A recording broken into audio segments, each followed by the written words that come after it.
Hola, ¿qué tal? Esta es una nueva videoclase para el tercer año de Psicología Social de la Universidad de José de Paz. Yo soy el profesor Sebastián Nicoletti y el tema que vamos a ver hoy es una introducción a la semiótica.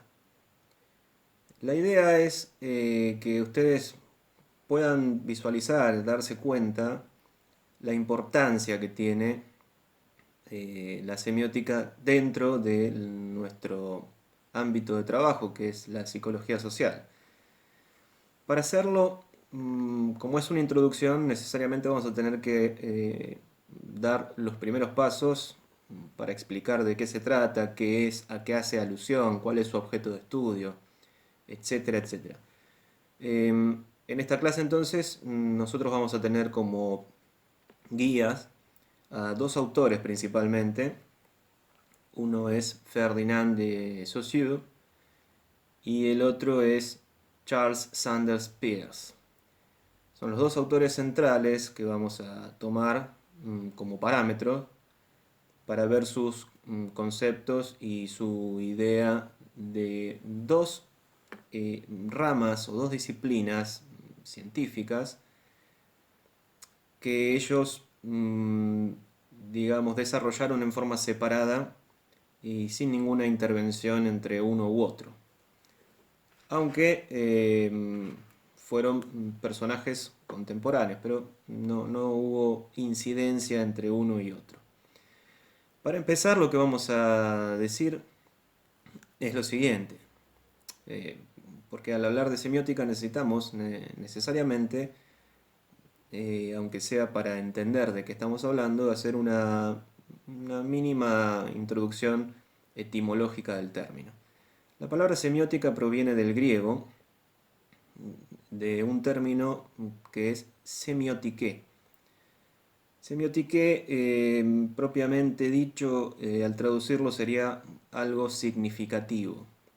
O también en la antigüedad esto se entendía como la técnica o el arte del signo, de las señales del signo. En la palabra semiotique vemos que está la raíz seme.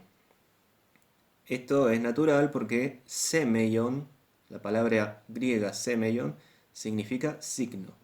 Y esta raíz seme es interesante, además de hallarse en la palabra semiotique, hace alusión a una palabra más antigua que es sema.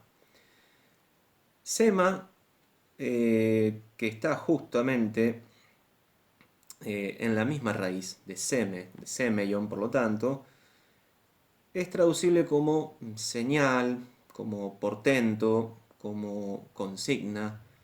eh, y más antiguamente, fíjense ustedes, como sepultura, túmulo o tierra amontonada.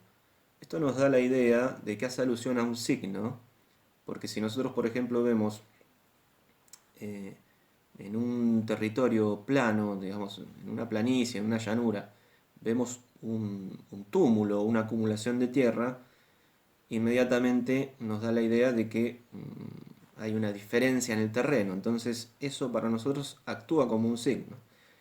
Eh, Bien, en definitiva, de lo que estamos hablando siempre es del signo.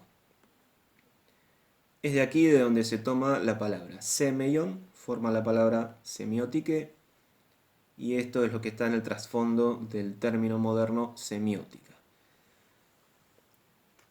Bien, nosotros tenemos que entender algo. Por un lado se desarrolló lo que se denomina semiología, que es propiamente los desarrollos que va a llevar adelante Saussure, y por otro lado se desarrolló la semiótica, que tiene que ver con los estudios que llevó adelante Peirce.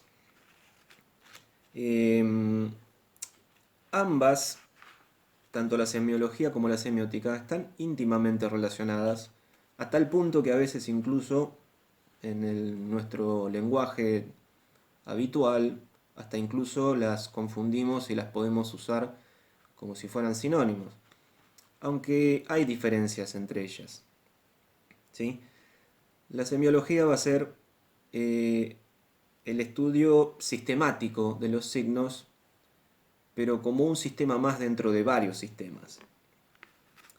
Mientras que la semiótica va a estar reservada a indagaciones más específicas dentro de sistemas particulares que hacen alusión prácticamente siempre a fenómenos comunicacionales. De todas formas, tienen muchas concomitancias y muchas similitudes, pero creo que viendo los autores y su desarrollo es donde más vamos a comprender eh, las posibles diferencias entre semiología y semiótica. Es interesante que Saussure, como padre de la lingüística moderna, va a ser quien desarrolle la disciplina que se dio en denominar semiología. Y él va a entender que es una ciencia, porque esto, por supuesto, él lo toma como algo, un proceder científico con esas características. Es una ciencia que estudia los signos dentro del seno de la vida social, nos va a decir. Y, digamos, darse cuenta de esto nos va a llevar necesariamente en ver en qué consisten los signos y cuáles son las leyes que los gobiernan. Es decir, el trasfondo es el de una disciplina científica en toda la regla.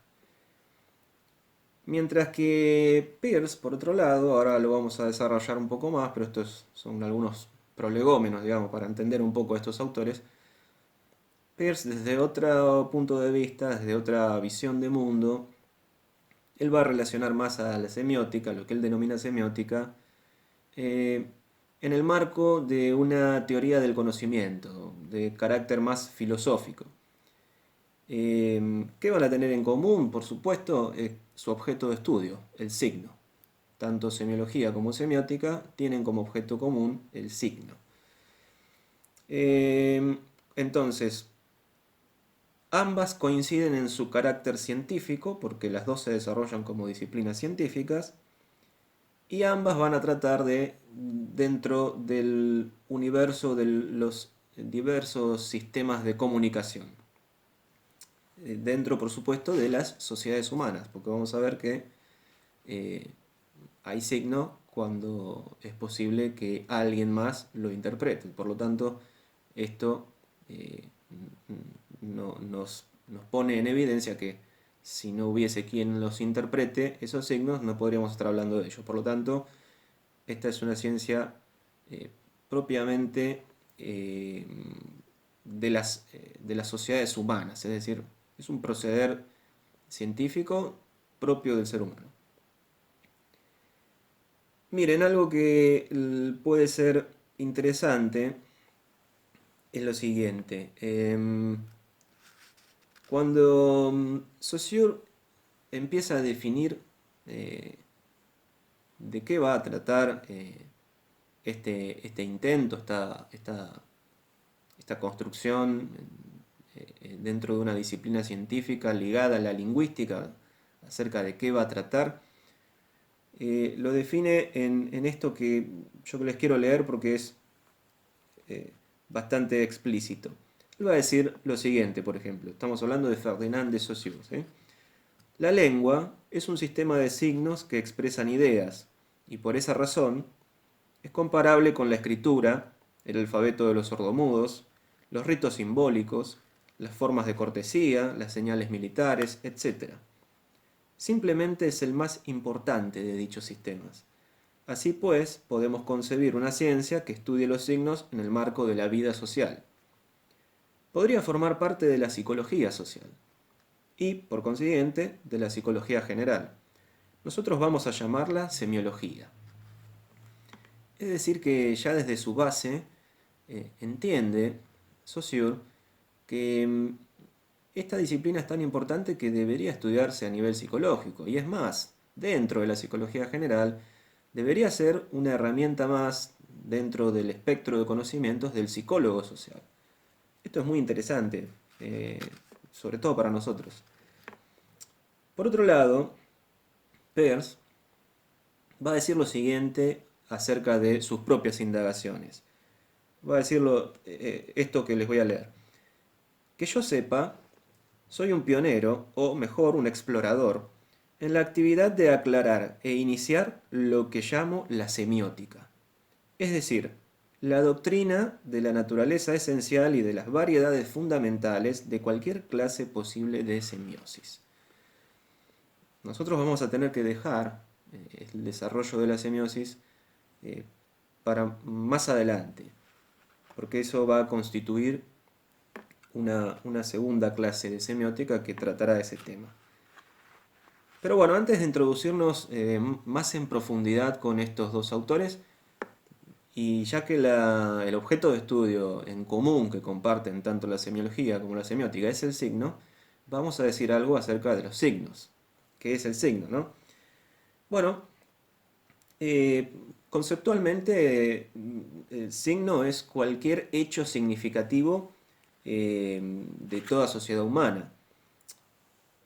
El concepto mismo de signo tiene implicancias tanto filosóficas como naturales, implica análisis de códigos, etcétera. Todo cuanto representa alguna cosa es un signo, aunque lo represente en un aspecto y no en la cosa completa. Es todo aquello que puede interpretarse y por lo tanto este factor interpretativo hace alusión al humano, es decir, hay alguien que tiene que comprenderlo. Y todos los fenómenos humanos están invariablemente sumergidos, por decirlo así, o empapados en una cantidad ingente de signos. Todo lo que nos rodea es un fenómeno sígnico. Y todo fenómeno sígnico es característico, por lo tanto, de las sociedades, del ser humano y de los códigos relacionales que tienen que ver con esas sociedades. Por lo tanto, en una definición muy general podríamos decir que el signo es todo aquello que en determinada medida significa algo sobre algo para alguien. Es decir, tiene significado, tiene un referente y tiene un emisor. Y por lo tanto, en el sistema comunicacional también va a tener un receptor o destinatario. Dentro de lo que nosotros podríamos enumerar como a manera de ejemplo cuando hablamos de signos, bueno, signos son todos aquellos fenómenos sociales. eh, Además, esos fenómenos sirven como instrumento de comunicación, es decir, todo eso es signo. Un signo también ofrece datos sobre la realidad representada. Signos también son todos aquellos conjuntos de elementos que están en lugar de otra cosa y que además, por estar en lugar de otra cosa, la designan.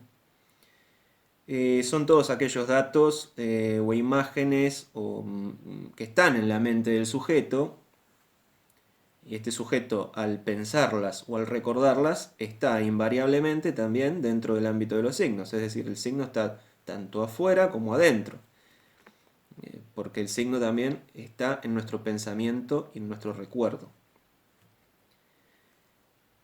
Entonces, los signos en términos generales son una interpretación que hace el ser humano sobre una realidad representada.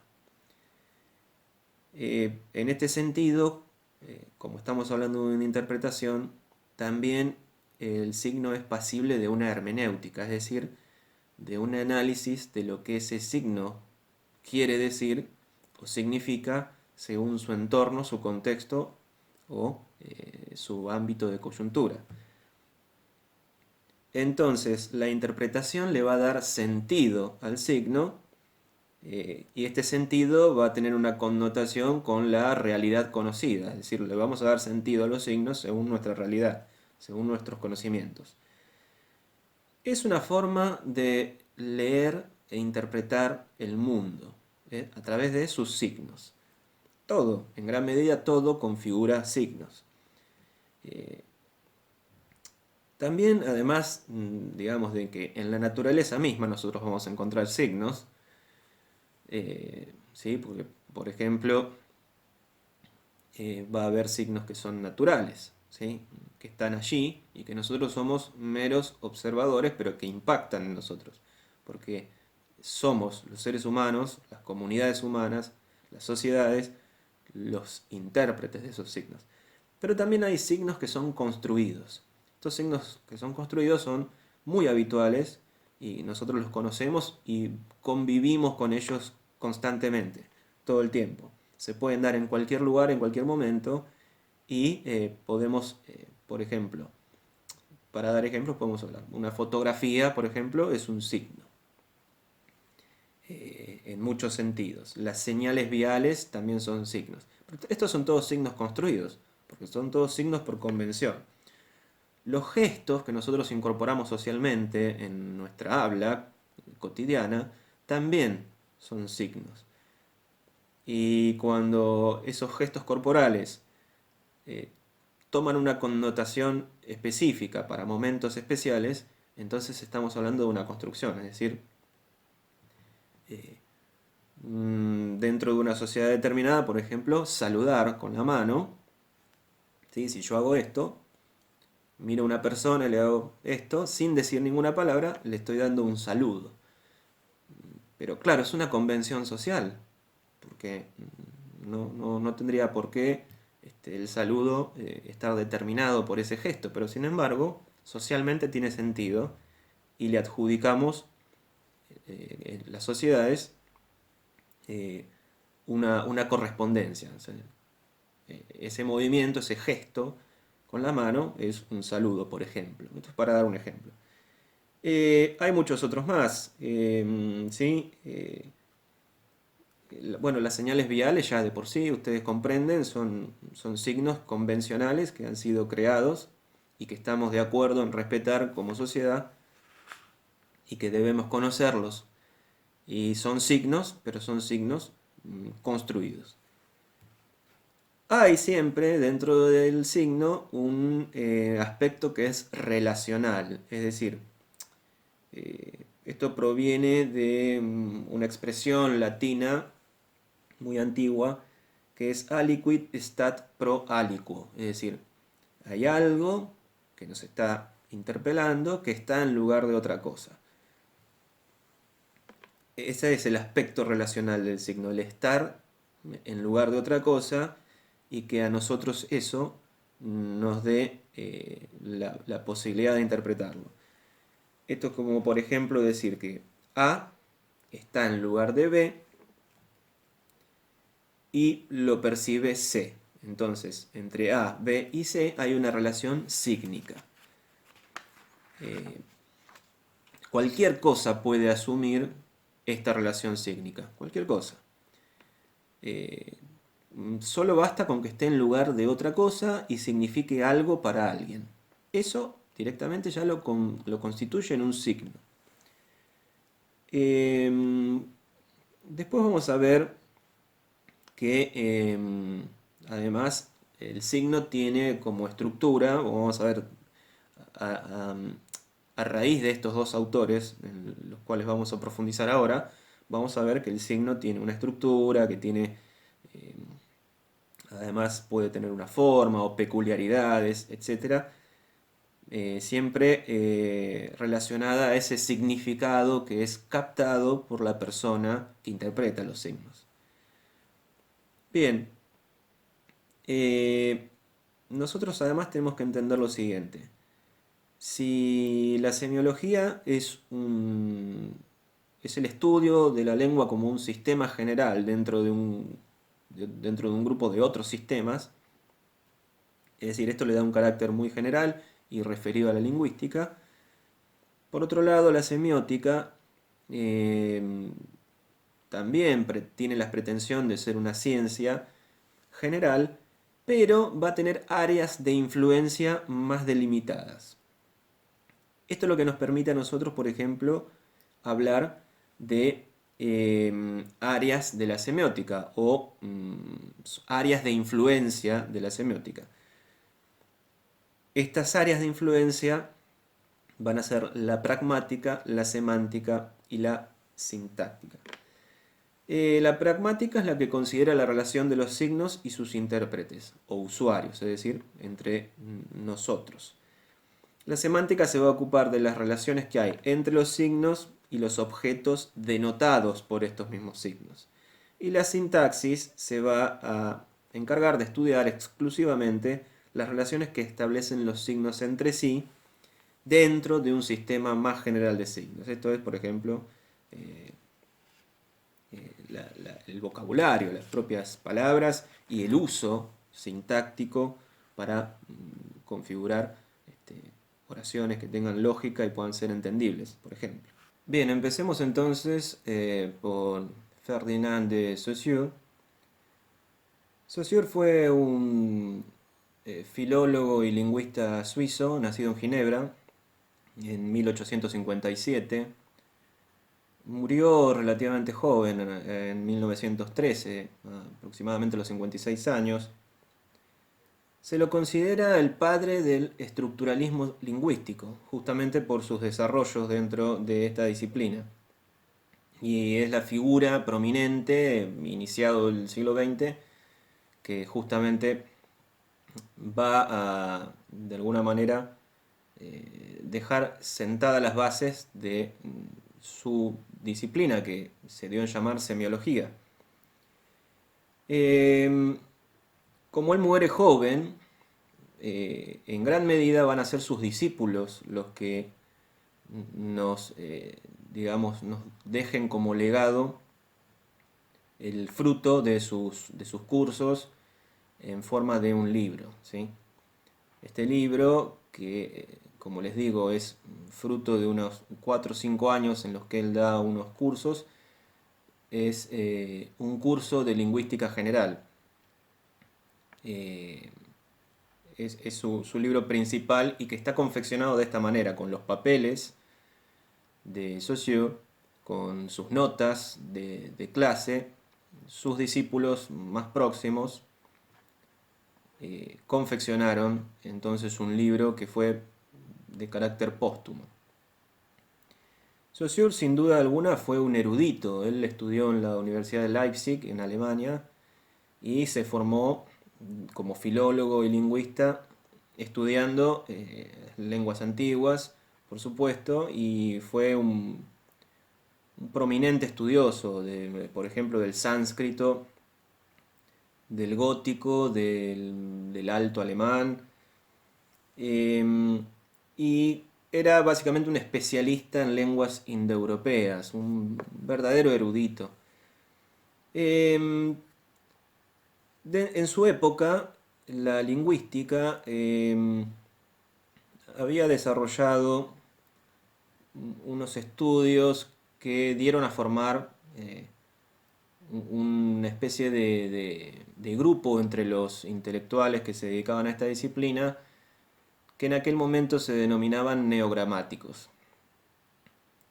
Él un poco se resistía a esta tendencia de los neogramáticos, y está en la base, esta resistencia, digo, está en la base de sus desarrollos, porque él va a proponer algo diferente, algo que incluso era en ese momento innovador. Fue contratado como profesor en la Universidad de París, universidad en la cual trabajó durante 10 años, y desde Suiza, en Ginebra, lo convencieron de que regrese para dictar unos cursos. Este fue el motivo por el cual él justamente empieza a trabajar en la Universidad de Ginebra, y se le encarga entonces un curso de su propia confección donde tratara de la lingüística. Va a impartir él este curso desde 1906 hasta 1911, y digamos, con las notas, con sus apuntes de esos cursos, es que luego sus discípulos van a confeccionar el libro que dijimos hace un momento. El enfoque que va a hacer Saussure sobre la lengua va a diferir de lo que planteaban en ese momento los denominados, este grupo de intelectuales lingüistas denominados neogramáticos. ¿Por qué? Porque era muy habitual en los estudios de lingüística darle una perspectiva histórica que se denomina diacrónica. La diacronía es el estudio, digamos, de la evolución de un hecho, puntualmente en lingüística, del fenómeno de la lengua, de las distintas lenguas. Estudiarlos, digo, estos fenómenos en circunstancias que tengan que ver con su paso a través del tiempo. El análisis comparativo de distintas lenguas, desde el punto de vista de su evolución y desde el punto de vista del tiempo, es lo que justamente hace alusión la diacronía o el estudio diacrónico de la lengua. Diacronía que significa, digamos, justamente es un término que significa a través del tiempo. Está compuesto justamente por cronos, tiempo, y día, que es a través de. Sin embargo, él prefiere en sus cursos utilizar otra metodología, que es la metodología, sincrónica. ¿Por qué se va a interesar él en la sincronía de la lengua y no tanto en la diacronía? Porque él va a preferir hacer un corte sincrónico. Sincronía significa justamente esto, tiene la palabra cronos también, de tiempo, y esta raíz de sin, que significa con. Es decir, un estudio con el tiempo, pero con el tiempo de un momento preciso de la historia. Es decir, como si nosotros en esa línea histórica diacrónica realizáramos un corte y digamos, vamos a estudiar la lengua en este periodo en particular, como por ejemplo si lo hiciéramos con el periodo actual. Para dar un ejemplo de esto, es como si nosotros dijéramos, interesados desde el punto de vista de nuestra lengua, que es el español o el castellano, dijéramos, bueno, vamos a hacer un estudio comparativo del castellano desde el siglo XVI en América hasta el siglo XX. Si nosotros desarrolláramos un estudio de ese tipo, haciendo una comparación de los términos, de los modismos, etcétera, a lo largo del tiempo y haciendo una comparación evolutiva del propio idioma, estaríamos dentro del ámbito del estudio diacrónico, de la diacronía. Ahora, si nosotros dijésemos, bueno, tomando esa misma línea de tiempo, desde el siglo XVI hasta el siglo XX, en el habla hispana de Hispanoamérica, tomemos sincrónicamente, hagamos el recorte en el siglo XX, por ejemplo, ¿no? ¿Cómo hablamos en el siglo XX? ¿Cuál es nuestro sistema desde el punto de vista de la lingüística? Esta es la diferencia entre un estudio diacrónico y un estudio sincrónico de la lengua. Es lo que prefiere hacer Saussure. Entonces, va a postular esta lingüística sincrónica y va a analizar el estado general de la lengua, esclareciendo de alguna manera sus condiciones necesarias para la existencia de cualquier lengua. Entonces él va a tomar como eje central el signo o los signos, el conjunto de signos. Entonces vamos a explicar qué es el signo para Saussure, que es lo interesante. El signo para Saussure es una entidad de dos caras, que él denomina díada. Es una entidad de dos caras que entre sí son indivisibles y por lo tanto conforman una díada, es decir, una entidad de doble faz que no puede ser divisible. Él va a decir que una cara corresponde a lo que él denomina la imagen acústica y la otra corresponde al concepto, que él va a denominar como justamente significado y significante. El significado entonces es el concepto, es de carácter mental y solo, va a decir, tiene existencia en la mente de la persona. Por otro lado, el significante, que corresponde a la imagen acústica, va a ser la parte del signo que corresponde a lo material que hay en el signo. ¿Por qué? Porque en el signo siempre hay, desde el punto de vista del significante, cierta materialidad. Por ejemplo, la lengua misma, al ser hablada, tiene materialidad justamente en el sonido. Sonido que vehiculiza que nosotros utilicemos los sentidos. Por ejemplo, el sentido acústico, para escuchar. Además, el aparato fonador, utilizando las cuerdas vocales y el aire, es decir, produce sonidos, por lo tanto también hay una parte física en el producir sonidos que nos conducen al habla. Por otro lado, en el habla escrita también intervienen los sentidos y por lo tanto también hay un sustrato físico que es, por ejemplo, la vista. ¿Sí? Nosotros para leer, obviamente, utilizamos el sentido de la vista. Y la escritura en sí misma, ya sea que esta es una escritura sobre papel o sobre cualquier otra superficie, necesita también de un sustrato físico, que es aquello con lo cual se escribe, por ejemplo, la tinta o la tiza o el fibrón que usamos en una pizarra, etc. Tiene su parte física. Por lo tanto, cuando hablamos entonces de imagen acústica, hacemos referencia a algo que es material o que está remisible por lo menos a cuestiones materiales. Y cuando hablamos de concepto, estamos hablando de la parte de esta entidad diádica que corresponde a la mente, a lo mental, a lo que está justamente teniendo existencia en la mente del observador, del signo de los signos. Esta es su famosa díada que él divide entre significado y significante.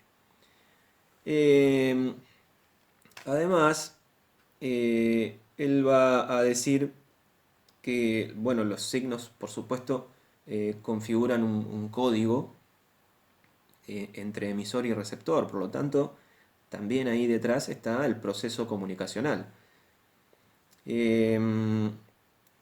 Entonces él va a acuñar, digamos, el término semiología para referirse justamente al estudio del signo, que para él el signo es una entidad psíquica, la denomina así, entidad psíquica, que tiene dos caras o anversos, que son inseparables, que es esta díada, compuestas por la imagen acústica y el concepto.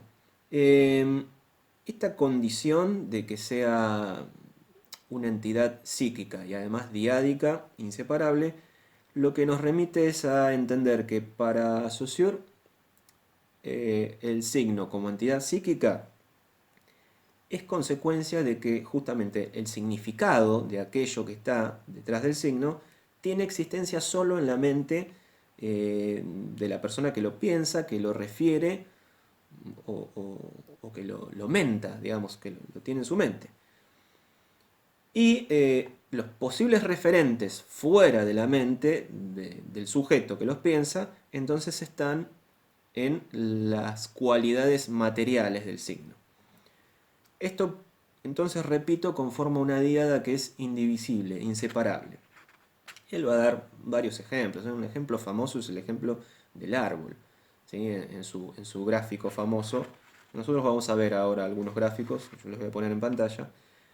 Lo importante es que entonces Saussure, desde la lingüística, nos va a explicar que el objeto de estudio de la semiología es o son los signos como un sistema dentro de otros sistemas que hacen referencia a la lingüística. Y la metodología que va a proponer es la del estudio sincrónico de la lengua,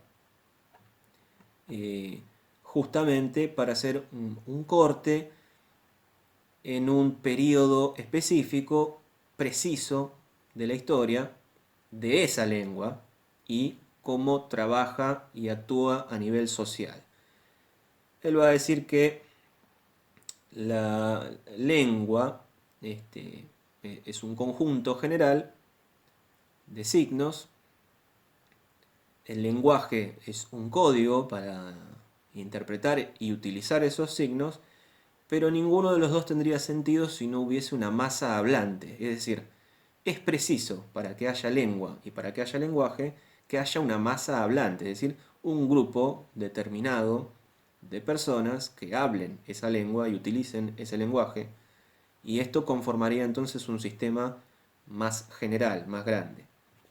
Las connotaciones sociales del sistema que terminó por denominarse estructuralista de Saussure es evidente, es decir, no hay lengua ni lenguaje si no hay masa hablante, es decir, depende entonces del uso que se le dé al lenguaje para que haya habla, para que haya lengua, de esa masa hablante. Y es la propia masa hablante la que, a través de las vicisitudes propias de la historia, de la coyuntura, de los momentos que atraviesa, que van a ir modificando o introduciendo con el tiempo pequeñas modificaciones dentro de esa misma lengua.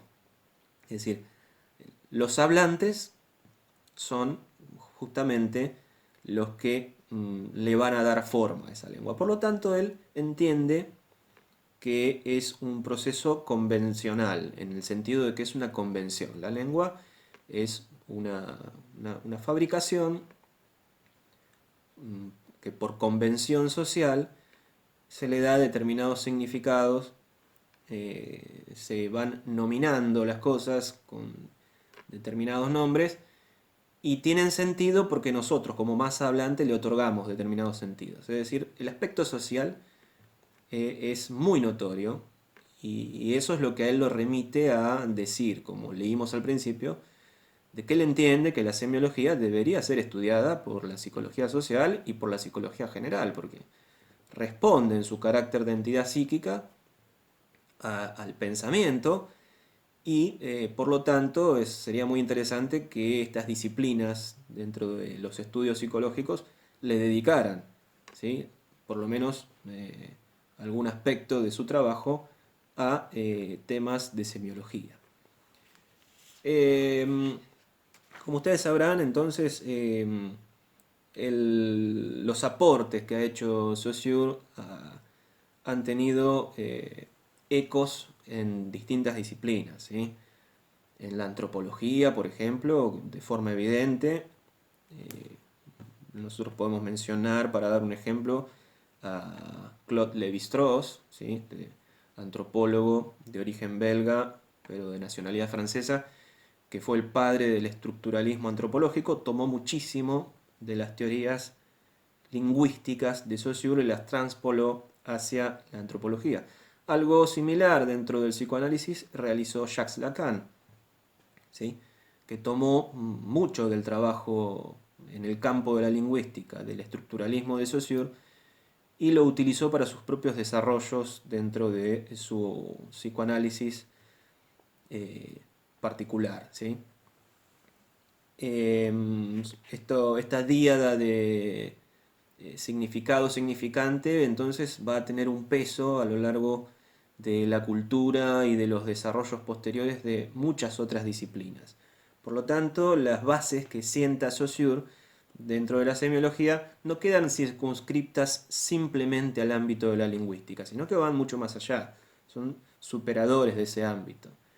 Y van a intervenir muchas otras disciplinas y del estructuralismo, de hecho, y de los formalismos en general que dependen del estructuralismo, hablamos incluso hasta el día de hoy y siguen vigentes, digamos. Bien, digamos algo acerca de Charles Sanders Peirce. Peirce va a nacer en Cambridge, Massachusetts, Estados Unidos, en 1839.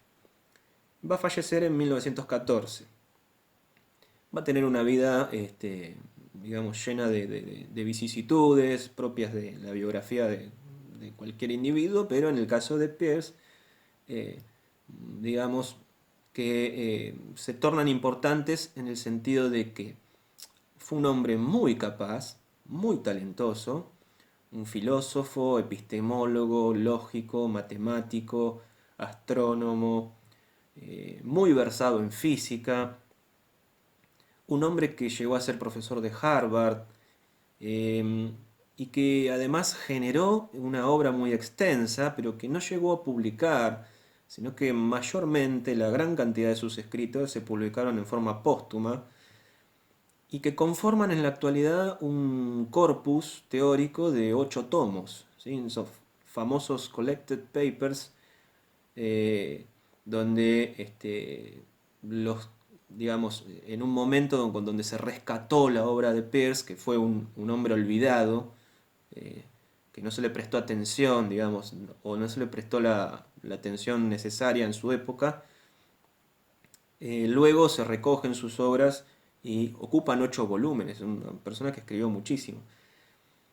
Como les decía, fue un hombre muy capaz que llegó a tener puestos de relevancia como catedrático, pero los azares de su vida personal lo llevaron a, digamos, perder mucho de sus posiciones dentro del ámbito puramente académico. Es decir, tuvo algunos problemas, él se divorció de su primera esposa, no en buenos términos, eh, y bueno, tuvo, digamos, esto tuvo mucha relevancia en el ámbito en el que él se desarrollaba, provocó ciertamente cierto escándalo. Esto le condujo finalmente a perder su posición en Harvard, tuvo que trabajar de forma tercerizada para como un profesional, pero en forma privada, digamos. Se dedicó a trabajar para una pequeña empresa costera, haciendo trabajos de geodesia. Y bueno, se ganó la vida como pudo porque prácticamente las puertas del ámbito académico se le cerraron. Tenemos que pensar nosotros que la sociedad norteamericana de finales del siglo XIX y principios del XX era todavía, digamos, en los aspectos que podríamos decir morales, muy cerrada y, digamos, donde cualquier escándalo de índole personal tenía, digamos, una repercusión muy importante. Esto lamentablemente le sucedió a Peirce.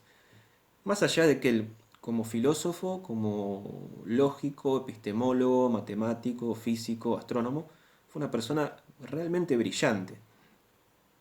Eh, Además, se dice de Peirce, esto está, algunos de sus biógrafos lo resaltan también, que además de estos inconvenientes de alcoba, que podríamos decir, además tenía él una personalidad muy difícil, era de trato difícil, digamos.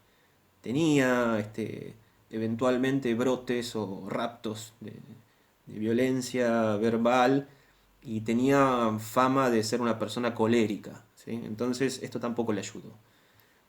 Pero bien, más allá de estas cosas, que son necesarias explicarlas, aunque resulten anecdóticas, porque tienen que ver con su desarrollo como, justamente, como profesional liberal. Esto de alguna manera le coartó su carrera. Entonces, el olvido de Peirce, digamos, el olvido por el mundo científico, académico, está también muy relacionado con esto. Se lo intentó apartar y de hecho en gran medida se lo logró.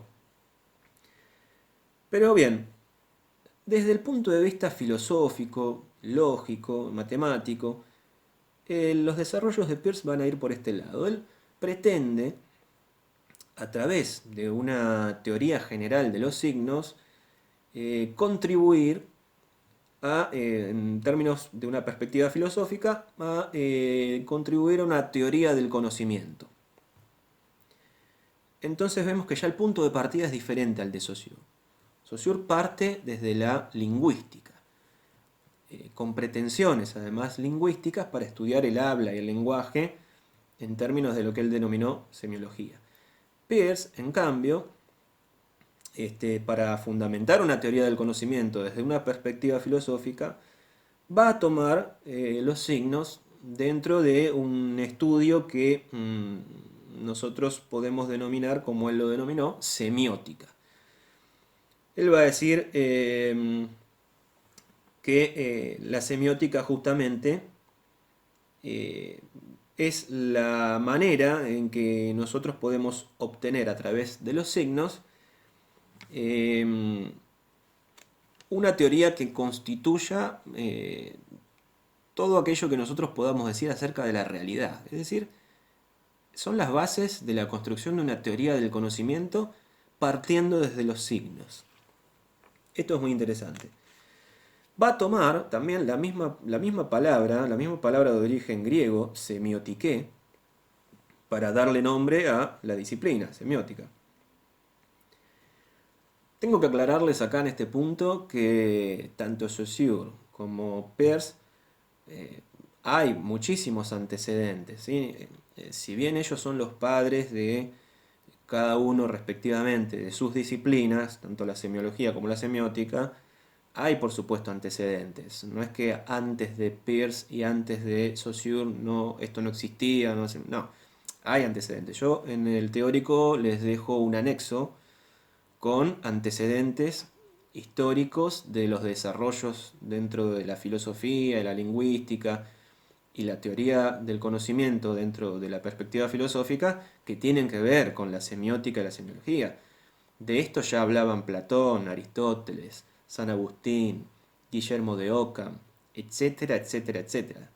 Pero lo que tanto Saussure por su lado como Peirce del suyo lo desarrollaron fue una disciplina científica moderna. Por eso es que se constituyen en padres, por decirlo de alguna manera, de sus propias disciplinas. Bien, dicho esto, entonces, por ejemplo, miren, Peirce va a decir lo siguiente, les leo esto. El único pensamiento que puede conocerse es el pensamiento en los signos. Todo pensamiento debe existir necesariamente en los signos. No podemos pensar sin signos. Entonces él, partiendo de esta base, nos está dando un panorama de cuál es su punto de partida, ¿no? Y va a equiparar o va a tratar de equiparar la semiótica a la lógica, en términos de que ya lo había hecho esto en su momento Aristóteles, digamos, y dentro de la tradición filosófica se ha intentado hacer muchas veces. Entonces, la configuración de una lógica basada en los signos es lo que él va a traducir como una semiótica. Y esta semiótica, va a decir, es la doctrina cuasi necesaria, formal, para comprender los signos. Y él va a tener, así como vimos que Saussure tenía un modelo de signo, que era la díada de significado significante, como entidad psíquica, va a tener Peirce su propio modelo, que, como ya les dije al principio, los desarrollos de ambos autores fueron absolutamente por separado, sin comunicación alguna y sin conocer la obra uno del otro. Eso también constituye algo muy interesante.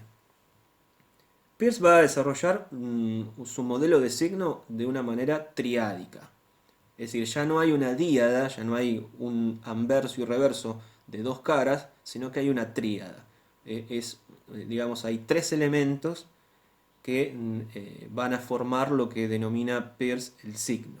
Estos tres elementos son el representamen, el objeto y el interpretante.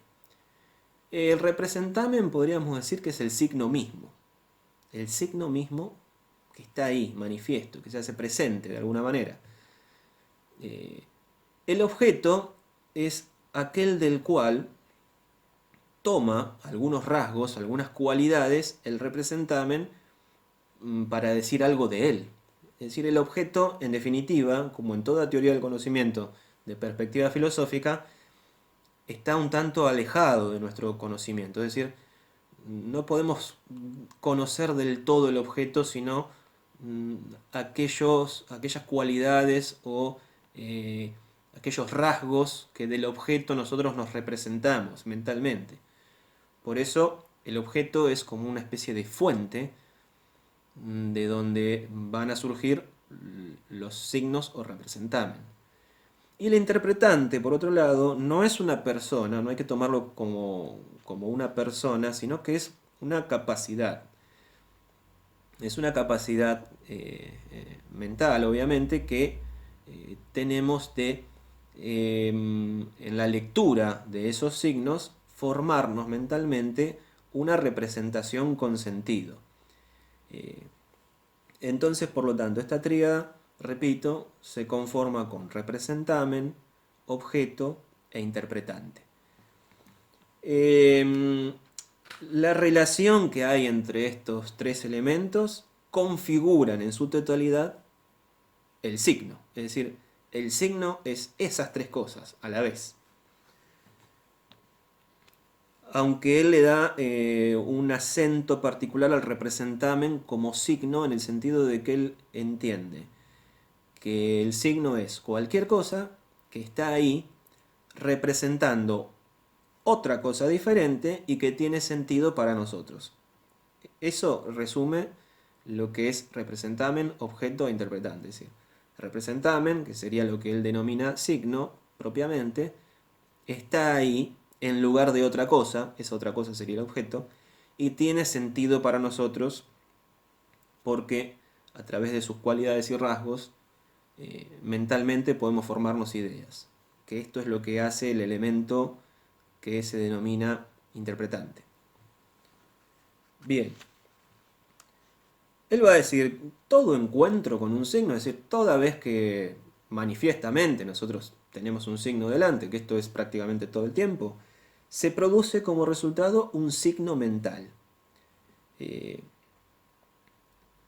eh, lo que habíamos denominado como formando parte de esta tríada como interpretante, no es un intérprete, es decir, no es una persona, no tenemos que confundir los términos. Cuando decimos interpretante, no tenemos que pensar que es un sujeto que está interpretando, sino que forma parte de esta tríada digamos, dentro del signo mismo y en su desarrollo. Entonces, llama interpretante a esa capacidad mental que tenemos de interpretar un nuevo signo que, en función de un objeto, se ha desarrollado en nuestra cabeza. Va a dar muchos ejemplos, Peirce, pero él va a hacer alusión, por ejemplo, a la inferencia, que va a decir que en los procesos mentales hay mucho de inferencial, es decir, de inferir de las cosas sus características, sus cualidades, y en relación al hábito y la capacidad misma que tenemos nosotros de interpretar cosas, esto nos facilita que, por ejemplo, si yo digo, si yo veo que hay una criatura que tiene cuatro patas, que es peluda, que mueve la cola y que ladra, digo, bueno, obviamente es un perro. Ahora, para yo llegar a la conclusión de que eso es un perro, entonces tuve que hacer una interpretación de un conjunto de signos cuyas cualidades y rasgos me dieron a mí mentalmente la posibilidad que está en mis capacidades de entender que ese conjunto de signos hacen alusión a un perro. Ahora, cuando yo pienso en el perro, lo estoy pensando en mi cabeza, aunque el perro esté ahí, afuera, como objeto. ¿Se entiende? Esto quiere decir que el objeto siempre funciona de alguna manera como fuente o como fundamento. Él lo va a mencionar en inglés como ground, ¿sí? Como una especie de fundamento del cual van a surgir cualidades, rasgos, etcétera, que a través del hábito, a través de la práctica y la conducta de todos los días, a nivel social, nosotros tenemos cierta facilidad para, digamos, llegar a interpretaciones válidas que tengan sentido en términos sociales. ¿Sí? Porque aquello que nosotros identificamos como perro, también lo puede hacer cualquier otra persona. Y no importa incluso la lengua que se use. ¿Sí? Bien.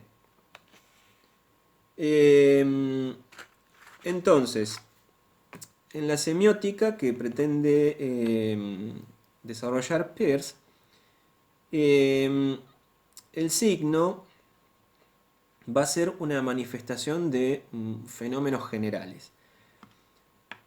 Con el tiempo, y con el desarrollo mismo de la disciplina, la semiótica comenzó a ocuparse de cuestiones particulares.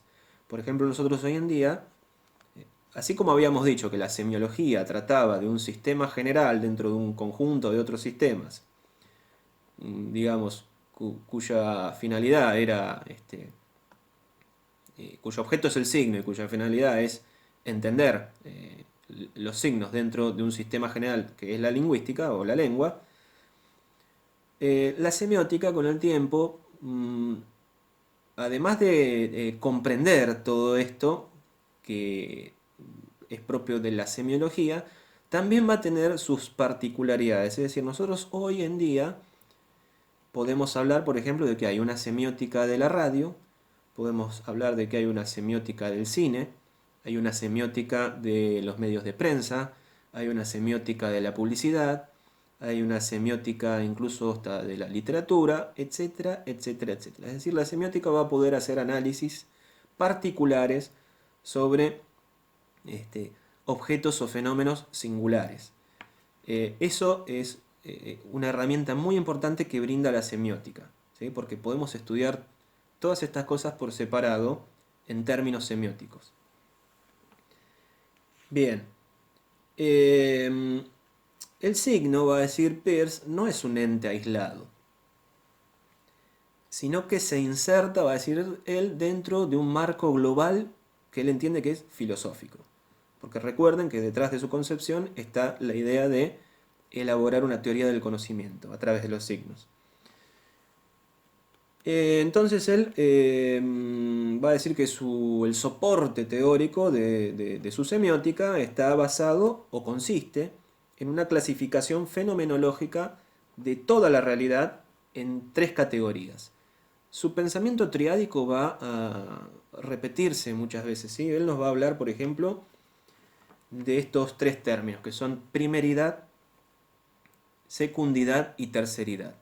Siempre en tríadas. El pensamiento de Peirce siempre se da en tríadas. La primeridad es el sentimiento o la impresión primera, es decir, refiere a cualidades puras. Y él va a dar un ejemplo que es el siguiente: la rojidad.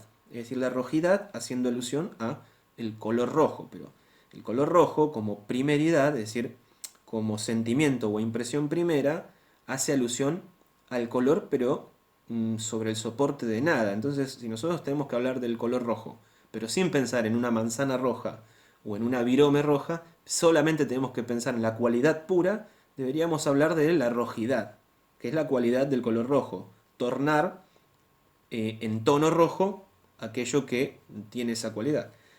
La secundidad, por ejemplo, es esa primeridad que hablamos, pero en relación con lo real. O sea, ya entonces tenemos una toma o una posesión concreta en la realidad de esa rojidad.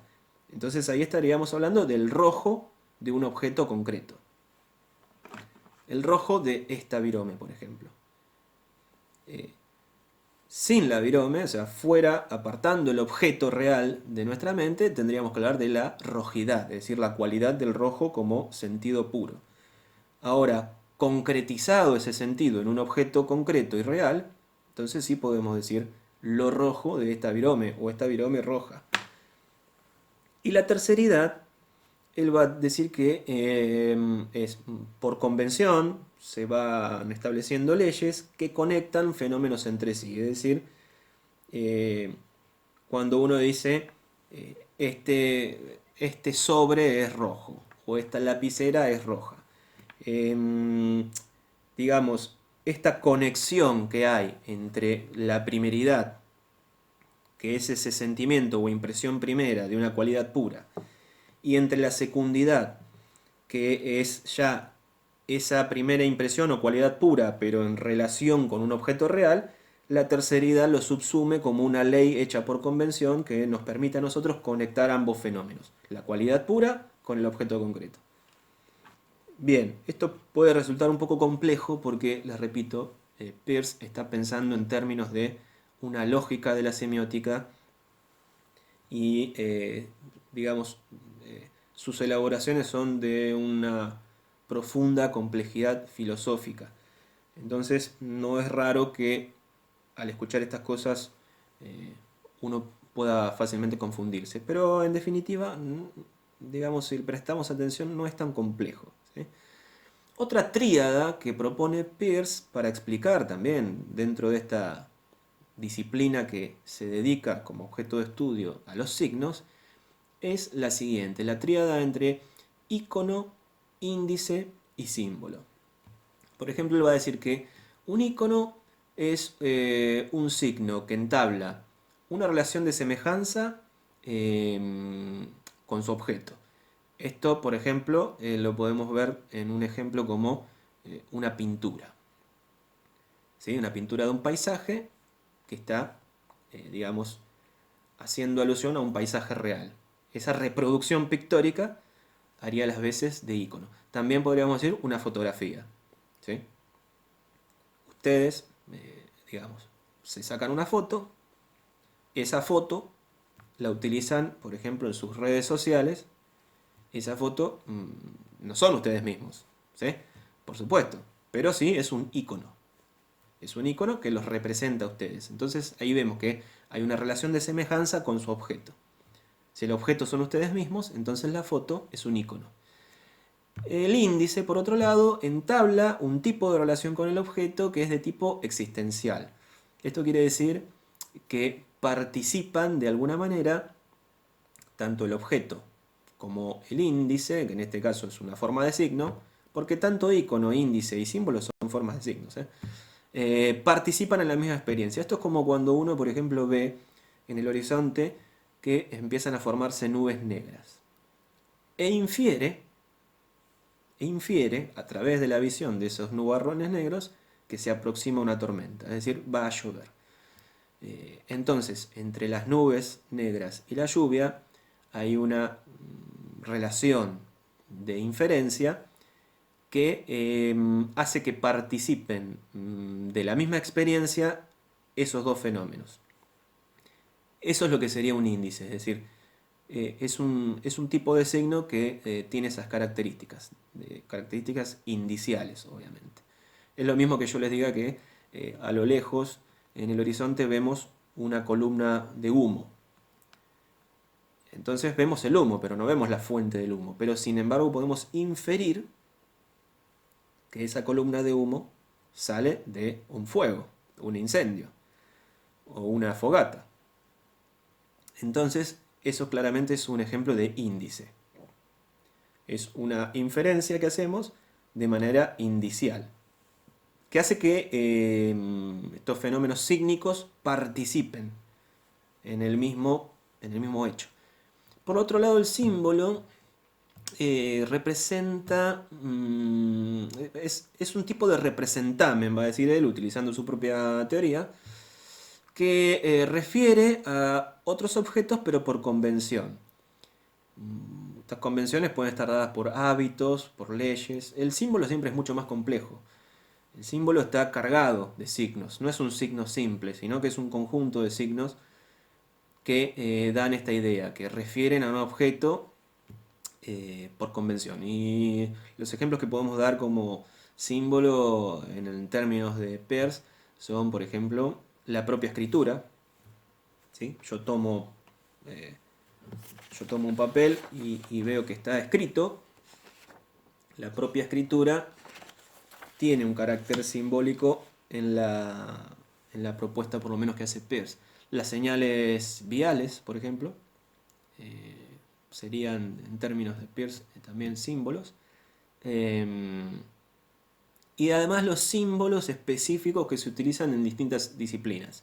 Por ejemplo, los símbolos que se utilizan en álgebra, en matemática o en física para hacer las fórmulas, o por ejemplo en química, etc. También Peirce los toma como símbolos. Entonces vemos que el pensamiento triádico de Peirce siempre está digamos, está connotando lo sígnico.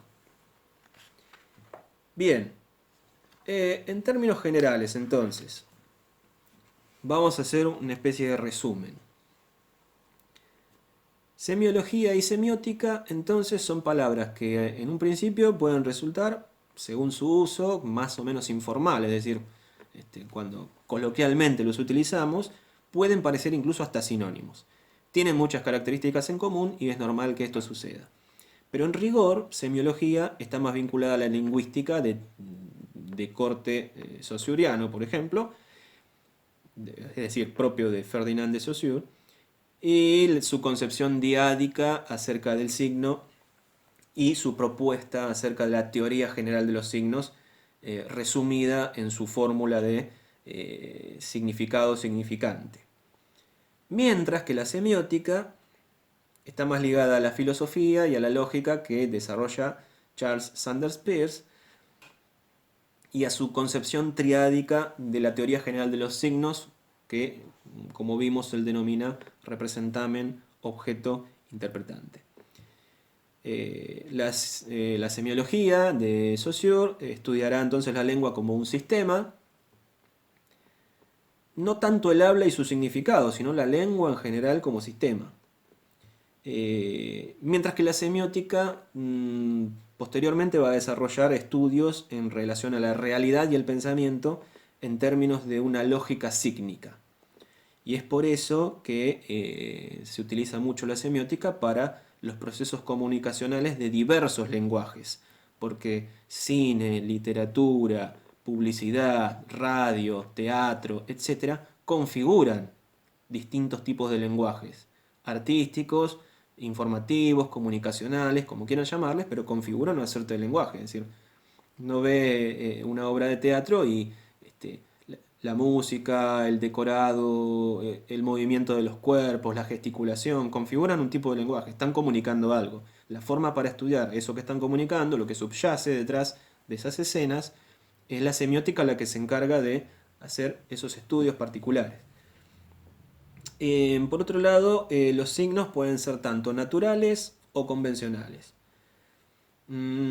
Para que un signo pueda ser interpretado es condición necesaria la humanidad, es decir, los grupos humanos, la sociedad. No habría interpretación ni sentido en los signos si no hubiese grupos humanos. Esto, aunque es una obviedad, hay que repetirlo.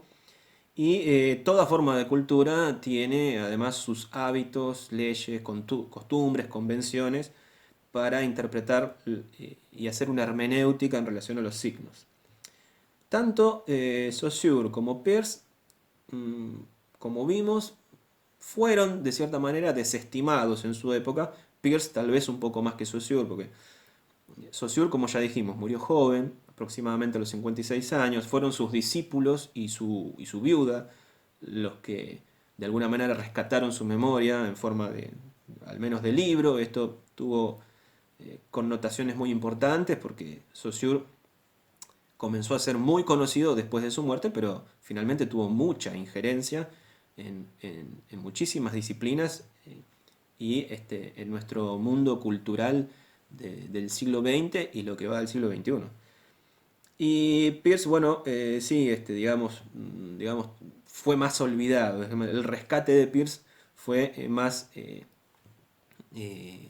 digamos, creciendo de menor a mayor con los años.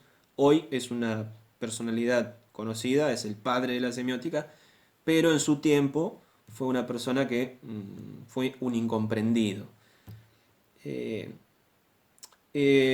Sus teorizaciones entonces fueron rescatadas póstumamente, tomaron muchísimo más vigor que en su propio tiempo y se convirtieron justamente en pilares del pensamiento y la cultura del siglo XX. Es la importancia que tienen estos dos autores. Y como decíamos al principio, la semiótica tiene, como habíamos mencionado, sus tres áreas de incumbencia. Estas áreas de la incumbencia que habíamos mencionado al principio, la pragmática, la semántica y la sintáctica, son un desarrollo posterior, que están en Peirce, pero los desarrolla posteriormente Charles Morris, otro semiótico norteamericano seguidor de las teorías de Peirce. Bien, entonces, les vuelvo a recordar, yo en el teórico les dejé un anexo histórico para que ustedes vean los antecedentes de la semiología o la semiótica en términos de lo que nos ha legado la tradición filosófica y del pensamiento en general, que parte, ya les digo, desde Platón en adelante, Hay muchos pensadores han tratado sobre esto. Y lo importante entonces de esta clase, que es una introducción, una simple y humilde introducción a la semiótica, tiene que ver con que la importancia que le dan los propios autores, tanto Saussure como Peirce, es que esto tiene una resonancia en nuestra vida cotidiana muy importante. Y que además que el sentido que nosotros le damos a una disciplina que estudia los signos es evidentemente interpretación social y humana. Saussure llega a decir incluso que esto le correspondería al estudio de estas cuestiones a la psicología social. O sea, fíjense que esto lo dice a principios del siglo XX, en la primera década del siglo XX. Así que esto es muy importante tenerlo en cuenta, nosotros debemos conocerlo y esto nos va a abrir las puertas, esta clase introductoria nos va a abrir las puertas para tener una segunda clase donde vamos a ver cómo se lleva adelante el análisis en términos sociales de la semiótica. Que eso formará parte de una próxima videoclase, continuación directa de esta. Así que bueno, espero que con la lectura del teórico y el repaso y tal vez ver la videoclase detenidamente y sacando datos, les dé una visión de conjunto entonces que les pueda ser útil para esta introducción a la semiótica y digamos, lean este teórico y tenganlo bien presente porque ya les digo, en la próxima videoclase vamos a ver una segunda parte con el análisis semiótico que nos va a dar lugar a comprender qué es la semiosis social. Bien, entonces esto es todo. Me despido, espero que estén bien y nos vemos en la próxima videoclase. Chao, muchas gracias.